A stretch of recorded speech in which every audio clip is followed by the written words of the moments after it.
గజముఖ గణపతి ఎప్పటి నుంచి ఉద్భవించాడు అనేది మనం తెలుసుకోవాలంటే, పార్వతీ అమ్మవారు ఒకసారి ఆ యొక్క స్నానం చేస్తూ, ఆ స్నానానికి కూడా ఒక అర్థం ఉంది.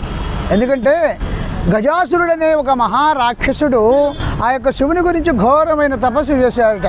చేయగా ఆ యొక్క శివుడు ప్రత్యక్షమై ఏం కావాలో కోరుకోమంటే, నువ్వెప్పుడు కూడా నా హృదయంలో ఉండేటట్లుగా ఉండు స్వామి, నా హృదయంలోనే ఉండు, నన్ను కాపాడు అని చెప్పి వేడుకున్నాడట.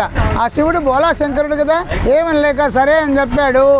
ఎప్పుడైతే వరం ఇచ్చాడో ఆ శివుడు పోయి ఆయన గుండెల్లో కూర్చున్నాడు.